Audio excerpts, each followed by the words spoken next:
हे बटाट्याचे वेफर्स बघा काय मस्त तयार झाले आहे। 2 फ्लेवरमध्ये बनवलेले आहे। नमस्कार, मी पूनम, तुमचं पूनम बेसिक रेसिपीजमध्ये पुन्हा एकदा खूप खूप मनापासून स्वागत करते। बटाट्याचे वेफर्स जेव्हा आपण इन्स्टंट घरी तयार करतो ना, तर बऱ्याचदा ते नरम पडतात किंवा लालसर होतात ना। तर मी आज आहे ना माझ्या काही अनुभव आणि बऱ्याचदा ट्राय केलेली रेसिपी तुमच्याबरोबर शेअर करणार आहे आणि एक ट्रिकसुद्धा वापरली आहे, ज्यामुळे हे बटाट्याचे वेफर अतिशय कुरकुरीत झाले होते। फक्त तुम्ही ते उपवासाला खाऊ शकणार नाही। तर खूप सारे अनुभव आणि ट्रिक सांगितले आहेत, तर व्हिडिओ शेवटपर्यंत नक्की बघा। चला रेसिपीला सुरुवात करूयात। सगळ्यात आधी महत्त्वाची टिप म्हणजे या ठिकाणी मी रेग्युलर बटाटे घेतले आहे, पण जे असे जुने बटाटे आहे ना ते मी घेतले आहे आणि असे गोल गरगरीत बटाटे शक्यतो चिप्ससाठी वापरायचे। जर तुम्हाला लाल बटाटा मिळाला तर उत्तम बटाट्याचे वेफर्स त्यापासून तयार होतात। आता यांची साल काढून घेतली आहे आणि याची आपण चिप्स तयार करून घेणार आहोत, जसे रेग्युलर आपण चिप्स तयार करतो त्या पद्धतीने। आणि एका पाण्यामध्ये आपल्याला हे धुवून घ्यायचे आहे आणि मग आपल्याला एका चाळणीमध्ये काढायचे आणि पूर्णपणे निथळून घ्यायचे आहे। थोडेसे बघा असे सुकल्यासारखे तुम्हाला दिसतील। थोड्या वेळाने एक 10 मिनिटं रेस्ट करायला ठेवून देऊयात आणि 10 मिनिटानंतर एका आहे ना डिशमध्ये बघा मी एक साधारण 10 ते 15 बटाट्याचे वेफर्स घेतले आहे। तर या ठिकाणी एक ट्रिक मी तुमच्याबरोबर शेअर करणार आहे। एक पाव चमचा इतकी कॉर्नफ्लॉवर आहे ना आपल्याला या बटाट्याच्या वेफर्सला लावून घ्यायचं आहे। खूप जास्त लावायचं नाही, पाव चमचा पुरेसा होतो। तर बॅचेस वाईज आपण कॉर्नफ्लॉवर यामध्ये ॲड करत जायचं आहे।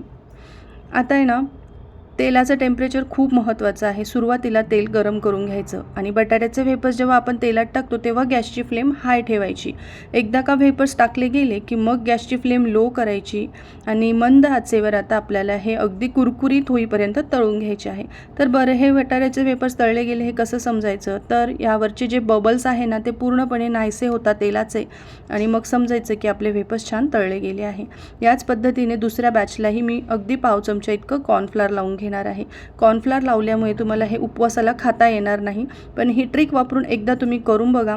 मुलांना छोट्याशा भुकेसाठी 4 वाजेला तुम्ही असे हे घरच्या बटाट्यांपासून वेफर्स तयार करून देऊ शकतात। किंवा मग कॉर्नफ्लॉवर लावायचं नसेल तर मंद आचेवर तळले ना तरीही चालेल। आता बघा, तुम्ही बघू शकता तेल आहे ना पूर्णपणे असं शांत झाल्यासारखं आहे, त्याचे बबल्स पूर्ण नाहीसे झालेले आहे, इतकं मी ते तळून घेतलेले आहे। तर बऱ्याचदा काय होतं की बटाट्याचे वेफर्स तळल्यानंतर आपल्याला समजतं की अरे हे नरम पडले आहे। अशा वेळी काय करायचं, सगळ्या बटाट्याच्या वेफर्समध्ये तळलेले हे वेफर्स टाकायचे नाही बघा। काय करायचं, थोडेसे साईडला ठेवायची, नवीन बॅच जे आपण तळतो ना ती दुसरीकडे ठेवायची दुसऱ्या ताटामध्ये आणि बघायचं जर हे वेफर्स आपले नरम पडले नाही तेव्हाच ते एकत्र करायचे। कारण तर तुम्ही चांगल्या तळलेल्या बटाट्याच्या वेफर्समध्ये एक जरी बॅच नरम बटाट्याची टाकली किंवा वेफर्सची टाकली तर सगळे वेफर्स आपले नरम पडतात किंवा मग जे नरम पडलेले वेफर्स आहे ते पुन्हा तुम्ही डीप फ्राय करून घेऊ शकतात। तर मी बघा काही बटाट्याचे वेफर्स माझे नरम पडले होते, मी ते 2दा तळून घेतलेले आहे मंद आचेवर। अगदी परफेक्ट अशी आपली ही पहिली बॅच 3 बटाट्यांपासून रेडी झाली आहे। आता बघा मी दुसरी बॅच म्हणजे काय केलं आहे, एक मोठ्या आकाराचा बटाटा होता जो साल काढून ज्याचे चिप्स तयार करून घेते आणि एकदा धुवून चाळणीमध्ये निथळत ठेवले। आता या बटाट्यांना आहे ना मी कॉर्नफ्लॉवर वगैरे लावलेलं नाही आहे। आता ह्याची तळण्याची प्रोसेससुद्धा तशीच आहे, पण हे जे मोठ्या बटाट्याचे मी वेफर्स केले होते ना ते नरम आणि लाल पडत होते, तुम्ही बघू शकता या पद्धतीने। तर आता हे लाल पडलेले वेफर्स टाकून न देता पुढे मी याची एक ट्रिक सांगितली बघा। आपण हे लाल जे पडलेले बटाट्याचे वेफर्स आहे ते काढून घ्यायचे आहे आणि आता आपण यांना आधी फ्लेवर देणार आहोत। त्याआधी मी बटाटा दाखवते तुम्हाला कसा मी वापरलेला आहे। तर जो असा गोल गरगरीत बटाटा मी वापरला होता त्याचे वेफर्स खूप छान उत्तम तयार झाले होते आणि जो मोठा बटाटा वापरला होता त्याचे वेफर्स थोडे नरम पण पडत होते आणि लालसर रंगाचे तयार झाले होते। तर तुमच्याकडे सुद्धा असे काही वेफर्सचे अनुभव असतील तर माझ्याबरोबर नक्की शेअर करा। तर या पद्धतीने बघा मी सगळे या ठिकाणी वेफर्स तयार करून घेतले आहे। आता आपण आधी सॉल्टी फ्लेवर देऊयात। तर काय करायचं, एका कॅरी बॅगमध्ये ना असे छोटे थोडेसे वेफर्स टाकायचे आणि त्यामध्ये थोडंसं मीठ टाकून असं शेक करून घ्यायचं, म्हणजे छान सॉल्टी फ्लेवरचे आपले वेफर्स तयार झाले।